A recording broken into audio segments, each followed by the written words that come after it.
la ciudad más rica del mundo, pero para muchos la muerte era misericordia. Niños salvajes vagaban por los callejones, hombres enfermos yacían en la cuneta y prostitutas gritaban sus precios a plena luz del día. Parece una escena de Dickens, pero era real.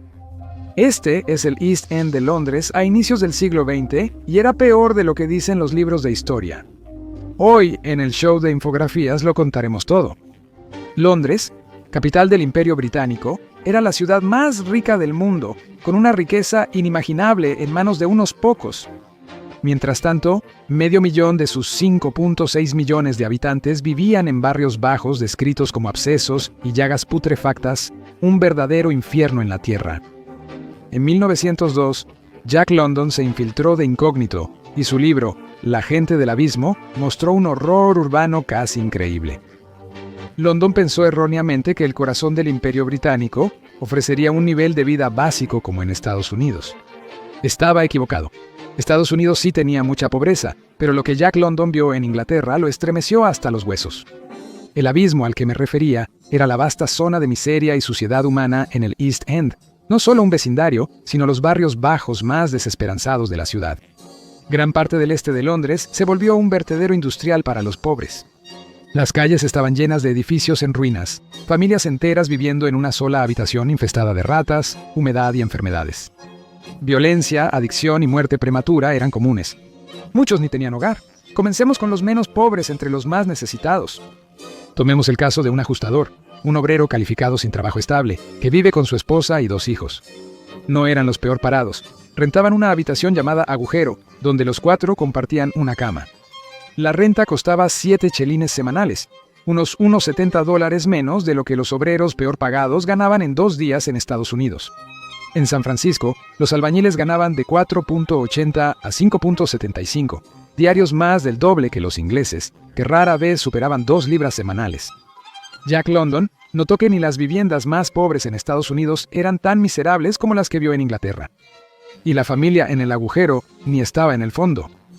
Su cuarto no tenía estufa, ni cocina privada, ni baño interior. En los barrios bajos, muchas familias compartían una letrina de ladrillo. En 1842, un informe de salud en Liverpool halló que más de 200 personas compartían la misma. La población de Londres era aún mayor. Muchos usaban cubetas y los desechos humanos solían acumularse en calles y ríos. La familia tenía un anillo de gas conectado a la chimenea. Para cocinar o calentarse, insertaban una moneda de 1 centavo. Aún así, la esposa le dijo a Jack Londres, 1 centavo se va en un instante. Como muchas familias en el abismo, sufrían desnutrición crónica.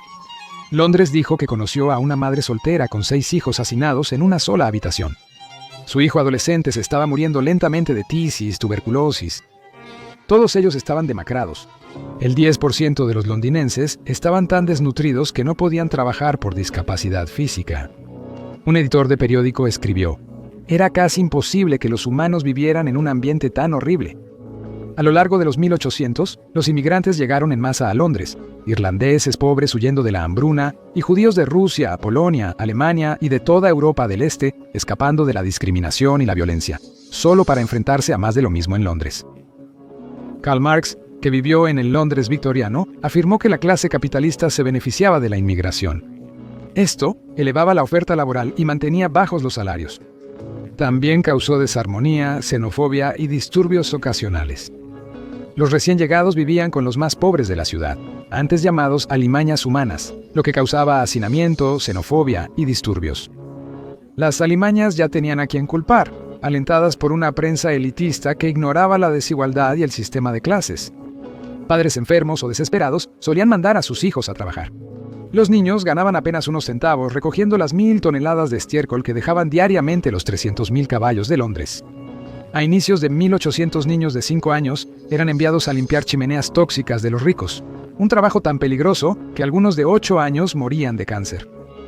Con el tiempo, las leyes establecieron la edad mínima en 16 años, pero eran ampliamente ignoradas y las muertes continuaron. Algunos niños, especialmente huérfanos, acudían con un entrenador de ladrones para aprender a robar y unirse a pandillas. Varias de estas pandillas de niños fueron enviadas a Australia, como el que robó un vestido en 1833, St. Otsin Bush. Pasó 2 años en un barco prisión y fue enviado a la tierra de Van Diemen, Tasmania. Con el paso de los años, 1 de cada 5 niños moriría durante el viaje al ser transportados a Australia. Permanecieron 3 o 4 meses en una bodega oscura sobre paja, expuestos a enfermedades, desnutrición y disentería. Muchos sufrían abusos de los mayores y si se rezagaban, los azotaban o encerraban en solitario. Un informe decía que de menos de 1 millón de londinenses en la década de 1830, 115.000 estaban involucrados en delitos, incluidos niños carteristas, y para el final de la década, 10.000 niños fueron enviados a trabajar a Australia en un solo año. Algunos iban con sus padres, que los entrenaron para robar, pero la mayoría iban solos. De 156.000 convictos enviados a Australia, el informe señalaba que 25.000 tenían menos de 16 años. Algunas mujeres se volvieron prostitutas por elección o fuerza. Unas pocas fueron asesinadas, como las víctimas de Jack el Destripador. Y recuerden, esta era la capital más rica del imperio más poderoso de la historia. En 1851, Londres realizó la Gran Exposición, la primera mundial, con 6 millones de visitantes. Las autoridades intentaron mantener ocultos a los pobres, usando a la policía para reprimir mendigos, prostitutas y vagabundos. La entrada costaba 5 chelines, accesible para trabajadores, pero era una semana de renta para muchos en pobreza. Gran Bretaña mostraba su riqueza y ocultaba su oscuro inframundo. Sin embargo, los visitantes no podían ignorar el hedor. A inicios de 1800 Londres tenía cerca de 1 millón de habitantes. Para 1851 era de 2.3 millones, y cuando Jack London llegó a inicios del siglo XX, ya sumaba 5.6 millones. Con tanta gente, fábricas y molinos, las alcantarillas se saturaron y el río Támesis se volvió muy tóxico. En julio y agosto de 1858, Londres experimentó el gran hedor, un olor horrendo cuyos vapores se decía que transmitían enfermedades contagiosas. El Támesis estaba tan contaminado que tras el choque de 2 barcos en 1878, murieron entre 600 y 700 personas. De los 130 rescatados, varios murieron tras el contacto con aguas residuales y desechos industriales del río. Las heces, los animales muertos y los productos químicos industriales les provocaron infecciones gastrointestinales mortales o quemaduras químicas en los pulmones. A los hombres les pagaban al menos 5 chelines por cada cadáver que sacaban del agua y decían que a algunos se les desintegraba la ropa. En los barrios bajos, el olor era parte de la vida diaria. En su libro de 1889, Londres horrible, Jorge Sims describió el hedor de la ciudad como una niebla fétida que cubría a los pobres. En los distritos más viles, la gente caía en desesperación y gastaba todo en bares o palacios de Ginebra, donde hombres y mujeres horribles solían pelear. La revolución industrial en Inglaterra tuvo un sistema de clases muy discriminatorio. La clase alta prosperó con la industria y la especulación, mientras los pobres llegaron a las ciudades buscando empleo. A finales del siglo XIX, la esperanza de vida en Londres era de 42.6 años para hombres y 48.1 para mujeres. En el abismo, el panorama era sombrío. Había un promedio de 150 muertes por 1.000 nacimientos vivos y muchos niños morían entre 1 y 10 años. Si vivías en el East End de Londres, la esperanza de vida era de solo 17 a 20 años. Los jóvenes padecían tuberculosis pulmonar e infecciones gastrointestinales por agua contaminada. La tuberculosis causaba el 25% de las muertes. A veces había brotes de cólera que mataban a miles de personas. Y todo era prevenible si los dueños de los barrios bajos, que a menudo eran la élite, hubieran hecho un esfuerzo por limpiar la suciedad. En 1870, el Imperio Británico generaba casi 1/4 parte del Producto Interno Bruto Mundial. Cerca de la mitad venía de la India británica y más del 37% del Reino Unido. Había suficiente dinero para hacerlo. Estados Unidos tenía el 8.87% y el Imperio Ruso el 7.54%. En 1913, el imperio aún producía entre el 21 y 22% del Producto Interno Bruto Mundial. Los británicos dominaban el mundo y gozaban de una prosperidad económica sin precedentes. Los ricos construyeron grandes mansiones que aún asombran por su opulencia y decadencia. Mientras que los pobres sobrevivían con gachas, los ricos cenaban lenguado de Dover en salsa de langosta, ganso verde y pastel de pichón, sopas con colmenillas y trufas, mermelada de chabacano, pasteles de queso y trifle, todo servido con hielo importado de Noruega o de los Estados Unidos. Una sola casa podía tener cientos de sirvientes, decenas de habitaciones, muebles lujosos y pinturas costosas que valían más que restaurar un barrio pobre. La riqueza era hereditaria. En el siglo XIX, la élite terrateniente inglesa tenía más del 55% de la tierra en Inglaterra y Gales. Actualmente, la aristocracia terrateniente aún tiene cerca del 30% de la tierra en Inglaterra. La desigualdad y discriminación de clase originaron el comunismo y fueron clave en las causas de las dos guerras mundiales. Como señaló Jack London, los pobres y la clase trabajadora eran tratados como subhumanos, pero aún así se sacrificaban por su país en el campo de batalla y trabajaban hasta morir jóvenes. En las décadas de 1880 y 1890, se estimaba que hasta 30.000 personas al año estaban sin hogar en Londres, y muchos reunían dinero como podían para pagar una cama ocasional. La cantidad real de personas sin hogar temporal pudo haber sido cercana a 100.000. En 2024 Londres tenía más de 9.8 millones de habitantes con 4.500, viviendo permanentemente en las calles y unas 13.200 reportando haber dormido afuera al menos una vez. En una ciudad de 3.8 a 5.6 millones, tener entre 30.000 y 100.000 era sorprendente. Por eso Londres tenía asilos de trabajo, el tipo de lugares de los que has escuchado en las historias de Charles Dickens. El asilo de trabajo, llamado la cama de un pobre, era preferido a dormir en la calle. Y de todos modos, Londres había prohibido que la gente durmiera en la calle. La policía patrullaba las zonas pobres cada noche y despertaba a la gente. Dormir en público era visto como una molestia, y quienes lo hacían eran llamados ociosos, desordenados, vagos o maleantes. Los asilos de pobres a menudo estaban llenos, pero si podías juntar algo de dinero, siempre estaba la cama ataúd, que costaba unas 4 peniques por noche. Eran ataúdes de madera y una sábana de lona para cubrirse, dadas por el Ejército de Salvación. Con un penique, el Ejército de Salvación te daba una silla para sentarte. Podías quedarte sentado en una banca toda la noche. No se permitía recostarse, pero al menos te daba un techo sobre la cabeza y una pequeña fogata en una fría noche de invierno. A veces las habitaciones no tenían calefacción y algunas personas morían congeladas por la noche. En los ataúdes soportabas que algo te caminara encima. Las ratas estaban por todas partes en el Londres victoriano. El miedo a ser mordido o a contagiarse de alguna enfermedad por las pulgas era muy real. Junto con el cólera, hubo brotes de tifus, fiebre tifoidea e influenza. El asilo de pobres, conocido como el Pincho, era considerado lo más bajo. Jack London intentó entrar en el asilo de Whitechapel, este de Londres. Se formó en una larga fila de hombres desesperados y conversó con algunos mientras recogían el desayuno, cáscaras de naranja tiradas en caminos con saliva. Algunos solo tuvieron mala suerte. Algunos habían sido soldados que lucharon por lo que Londres llamaba sarcásticamente el imperio más grande, rico y poderoso que el mundo había visto jamás. En el asilo te daban una papilla y una cama dura si lograbas entrar. Eran rechazados y obligados a dormir ilegalmente en las calles. Adentro, los hombres rompían piedras o deshacían cuerdas con un clavo y las mujeres limpiaban, cocinaban o remendaban ropa. A los trabajadores los revisaban en la entrada para buscar tabaco y alcohol, les daban una manta y camisa de dormir y fumigaban su ropa. La cena era 8 onzas de pan y medio litro de skilly, una papilla aguada de avena y agua. Si conseguían pan, como muchos pobres en los barrios bajos, lo mojaban en sal porque la mantequilla era un lujo. En 1882, la ley exigía quedarse 2 noches y volver en 30 días podía llevar a la cárcel. Para evitarlo, los pobres se unían a circuitos y viajaban de albergue en albergue buscando cama. En verano, muchos pobres caminaban hasta 100 millas al campo, esperando trabajo en granjas, usualmente recogiendo lúpulo para cerveza. No eran personas ociosas, como decía el gobierno. Había niños en la casa de trabajo, molinos y fábricas.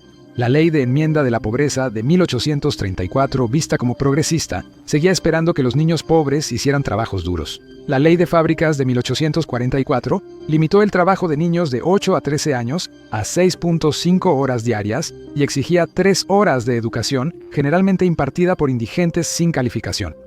Antes de estas leyes, niños de 6 años morían por agotamiento tras turnos de 16 horas en fábricas textiles. Con el tiempo, siguieron más reformas. La educación primaria se volvió obligatoria bajo la Ley de Educación Primaria de 1870 y finalmente se hizo cumplir en 1880. El problema era que si los niños no trabajaban, algunos caían en la delincuencia. Algunas madres recurrían al alcohol, peleas o prostitución, tema que abordaremos pronto. Estas mujeres solían quedar afectadas mentalmente y ser violentas. La prensa las mostraba con moretones o dientes faltantes por peleas. En barrios bajos victorianos, las mujeres debían ser fuertes. La embriaguez pública, que antes se consideraba principalmente un vicio de los hombres, se volvió una epidemia entre las mujeres, tanto que incluso los periódicos estadounidenses se sorprendieron. En mayo de 1896, el Philadelphia Inquirer informó que las mujeres inglesas son bebedoras empedernidas. El artículo citaba datos impactantes. Más de 9.400 mujeres fueron acusadas de ebriedad y desorden el año pasado. El forense Win Baxter, famoso por los casos de Jack el Destripador y el Hombre Elefante, aseguró que las mujeres eran peores que los hombres. Los registros de arresto incluían personas de 89 años y una joven de 15. Años después, Jack London explicaría por qué muchos bebían hasta perder el sentido. Más de 1.2 millones de personas ganaban menos de 20 chelines semanales para mantener a sus familias. Como mencionamos, los hombres tenían empleos peligrosos y vivían menos tiempo. Frecuentemente las mujeres criaban solas a los niños. Muchas recurrieron al alcohol. Los registros muestran que algunas mujeres pasaron toda su vida adulta entrando y saliendo de la cárcel. Annie B., una mujer casada, acumuló 400 condenas. Su esposo, un pequeño propietario, pagó casi $1,000 en multas para mantenerla fuera de la cárcel. Otra mujer, Annie R., nunca había pasado un mes completo desde su infancia sin pasar una noche tras las rejas. Alicia Williams, de 14 años, fue descrita como alguien con habilidades de pelea de un hombre. Su pandilla atacaba regularmente a otras mujeres. Las pandillas eran un problema frecuente en el East End, algunas locales y otras de inmigrantes recientes. Los criminales rondaban los callejones de noche, asaltaban transeúntes, robaban carteras y agredían comerciantes. Entre los más notorios estaban los 40 elefantes, los chicos de Bethnal Green y el sindicato del crimen de Clerkenwell. La tasa de homicidios en el Londres victoriano, de 1 a 1.6 por cada 100.000 habitantes, era baja, menor que los 15 por cada 100.000 en Inglaterra en el siglo XVII y mucho más baja que en el siglo XIV. En el Londres victoriano, muchos asesinatos no se registraban y era fácil desaparecer en el abismo. Pero las tasas de delitos menores y crímenes violentos eran muy altas en el siglo XIX. Los adolescentes iban a clubes de baile, bebían licor barato y a menudo terminaban en peleas. Los esposos golpeaban a sus esposas. Relatos históricos muestran que algunas esposas llamaban inútiles a sus maridos por no ganar suficiente o gastar el salario en alcohol. Luego ellas también bebían y todo se descontrolaba. La policía solía considerar la violencia doméstica un asunto privado. Leyes como la Ley de Causas Matrimoniales permitieron a las mujeres divorciarse de esposos violentos, pero no redujeron la violencia doméstica. En 1883, a un hombre solo le multaron con 5 chelines por golpear a su esposa embarazada con un atizador. Jack London afirmó que la ley solo era dura cuando afectaba a los ricos. Mencionó un caso donde 2 hombres fueron multados con 2 libras por cazar en propiedad ajena. Agresiones graves en barrios pobres podían sancionarse solo con una multa de 1 libra. Los más pobres vivían en casas de huéspedes, alojamientos temporales que en Londres superaban las 1.000 a finales de los 1800, donde rentabas una cama por 8 horas. Si se te acababa el tiempo, alguien más tomaba tu lugar. Jack London describió un caso donde un hombre, una mujer y sus 2 hijos compartían una cama, mientras que otras 2 mujeres dormían debajo de ella. Era la opción más barata y única para muchos. Las mujeres que hacían cerillos tenían de los peores salarios. Jack London conoció a una mujer que trabajó 98 horas en una semana, haciendo más de 7,000 cajas de cerillos por solo 4 chelines. Eso ni siquiera era suficiente para rentar un agujero, mucho menos para comprar comida, pero sí era suficiente para un tiempo compartido. A inicios del siglo XX, 1 de cada 8 trabajadores en Inglaterra quedaba incapacitado por lesiones durante semanas. 1 de cada 300 quedaba permanentemente incapacitado para trabajar, y 1 de cada 2.500 quedaba lisiado.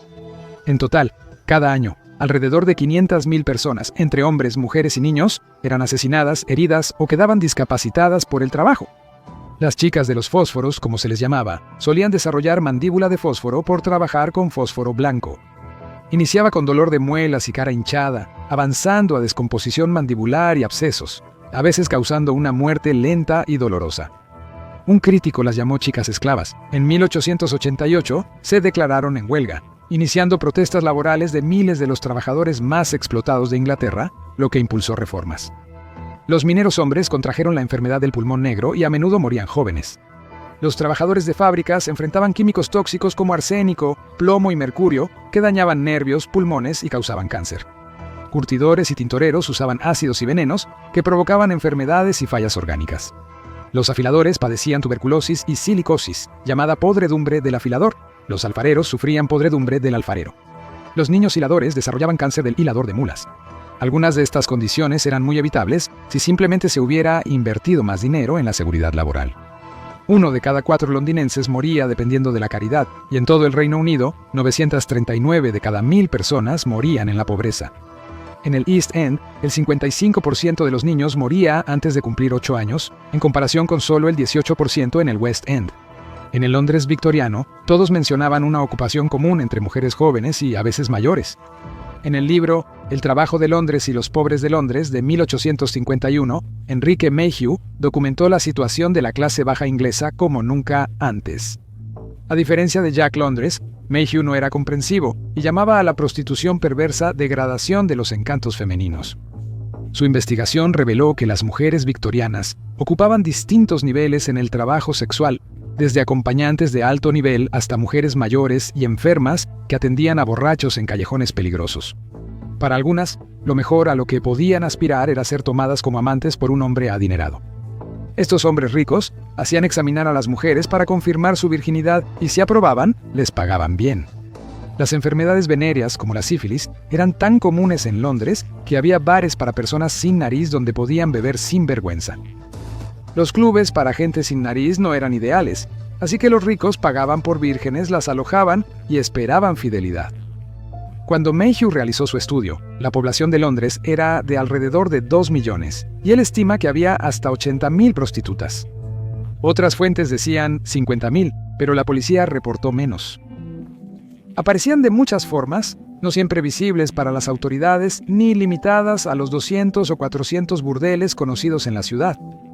Probablemente había el doble o triple, pero algunos eran cuartos administrados por madamas insidiosas que también huían de la pobreza.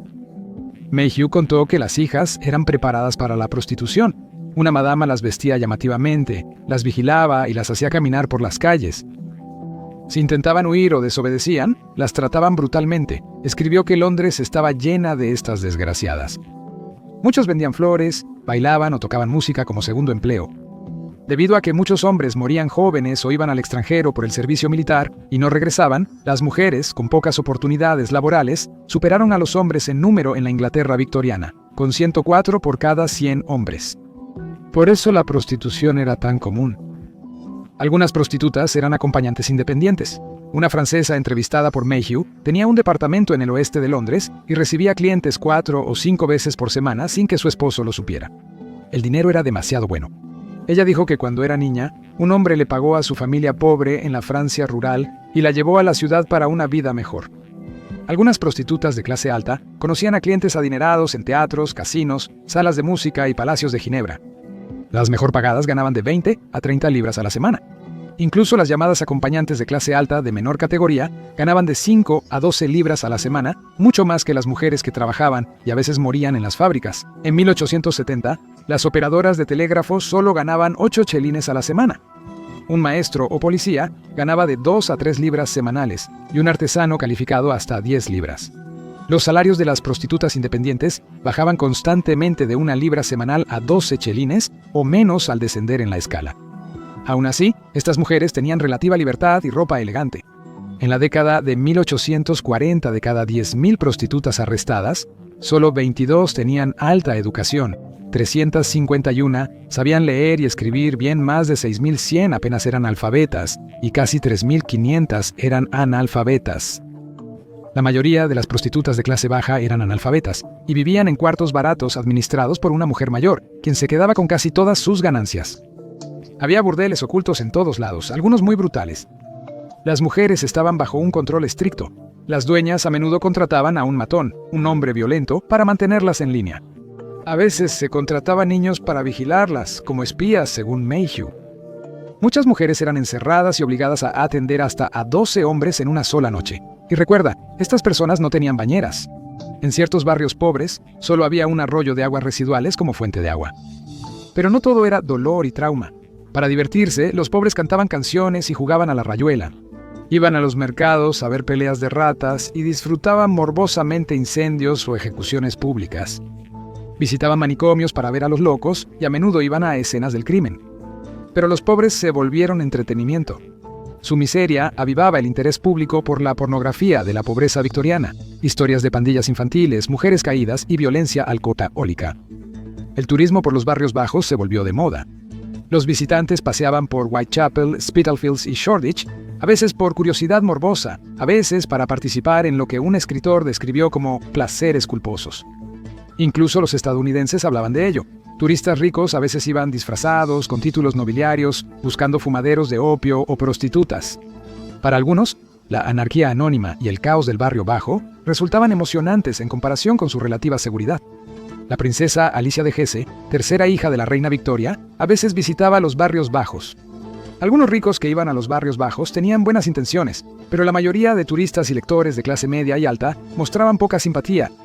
Consideraban a los pobres perezosos, inmorales y degenerados, lo que sentó las bases para la eugenesia en el siglo XX, especialmente en Estados Unidos, donde se enfocó en minorías y blancos pobres del sur.